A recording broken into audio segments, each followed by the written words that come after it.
¿Está Rusia detrás de la campaña de desinformación contra el gobierno de Javier Milei? Y sobre todo, ¿es esa la pregunta realmente importante? Veámoslo.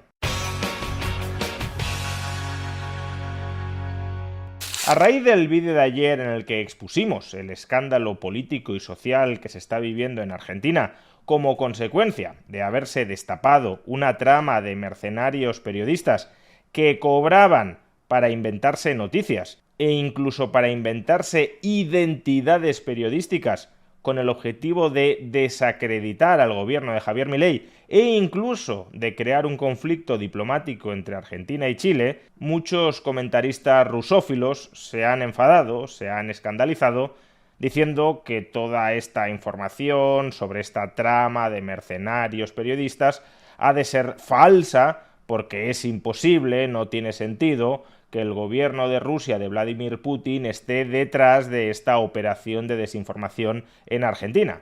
Que esto ha de ser más bien una opereta de la CIA, del Mossad o de Soros para atacar nuevamente al gobierno ruso de Vladimir Putin. Bueno, pues querría aprovechar este vídeo para hacer algunas reflexiones adicionales sobre todo este episodio.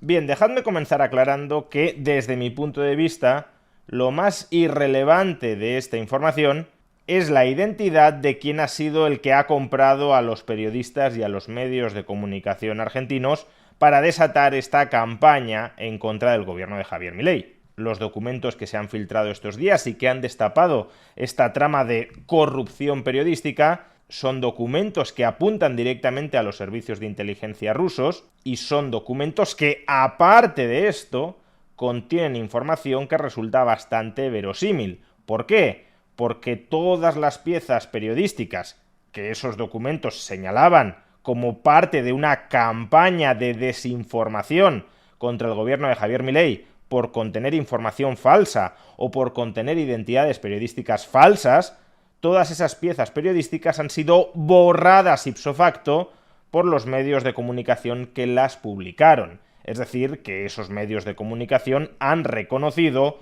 con sus actos que publicar esas piezas periodísticas estuvo mal hecho. Es más, algunos de ellos han reconocido que no pueden trazar, que no pueden verificar la supuesta identidad de los autores que la redactaron, en línea con lo que señalan esos documentos, que muchas de las identidades periodísticas detrás de estos artículos eran falsas. Por tanto, como digo, esa parte de los documentos resulta perfectamente verosímil en función de cómo han reaccionado los medios de comunicación. Lo que sí es más difícil de verificar es que esos documentos tengan razón en que esa campaña de intoxicación mediática la montaron los servicios de inteligencia rusos. Podría ser el caso, no es imposible, que esa campaña de intoxicación la montara otro agente, otro grupo, y que luego alguien haya detectado esa campaña de intoxicación y haya querido culpar al gobierno de Rusia de la misma, relacionándola, fabricando unos documentos que luego se filtran a la prensa. Por poder ser, desde luego podría ser. Personalmente no tengo una opinión demasiado fuerte sobre esta materia, aunque sí me sorprende que haya tantas personas tan interesadas, tan obsesionadas con desvincular al gobierno de Rusia de la misma. Quiero decir, el gobierno de Rusia es un gobierno que tiene intereses geopolíticos y por tanto resulta perfectamente verosímil que lleve a cabo campañas de desinformación y de intoxicación mediática allende sus fronteras. No solo el gobierno de Rusia, prácticamente cualquier otro gobierno debe de estar haciendo lo mismo en función de cuáles sean sus intereses. La información, o más bien la desinformación, es un arma que también utilizan los estados. Y de la misma manera que los rusófilos tienen muy claro que Estados Unidos, o Israel, o la Unión Europea recurren a este tipo de tretas desinformativas, y claro que recurren a ellas, llama la atención que tengan tan claro, que estén tan seguros, que Rusia no recurre a ellas como para decir, más allá de toda duda razonable, que Rusia no está detrás de esta campaña de intoxicación en la sociedad argentina. Como digo, yo no lo sé, lo que se puede acreditar con bastante facilidad es que sí ha habido una campaña de intoxicación mediática. Lo que es verdad, que es mucho más difícil de acreditar, es que Rusia esté detrás de la misma, que los documentos filtrados digan la verdad sobre ese punto en concreto, Pero es que lo más importante del vídeo que publiqué ayer no es si Rusia u otro agente está detrás de esta campaña de intoxicación mediática. Lo más importante es que ha habido una campaña de intoxicación mediática, financiada por Rusia o financiada por quien sea, con el objetivo de mentir y de desacreditar y en última instancia de tumbar al gobierno de Javier Milei. No solo eso, resulta especialmente revelador que muchos periodistas y muchos medios de comunicación argentinos se hayan dejado vender con tanta facilidad, porque estamos hablando de cobrar por pieza periodística apenas $300, se hayan dejado vender con tanta facilidad a un precio tan bajo para formar parte de esta operación político-mediática, ya sea porque eran conscientes de ello, o ya sea porque no tuvieron la diligencia debida para evitar intoxicaciones canalizadas a través de sus medios de comunicación. Lo cierto es que la credibilidad de muchos medios de comunicación argentinos no ha salido nada bien parada. Y cuidado, no estoy diciendo que todos los medios de comunicación argentinos que publican piezas periodísticas perjudiciales para el gobierno de Javier Milei hayan quedado desacreditados a raíz de esta información. Por ejemplo, el grupo Clarín, que durante los últimos meses ha adoptado una pose más bien contraria al gobierno de Javier Milei, no aparece en estos documentos que destapan esta campaña de intoxicación mediática.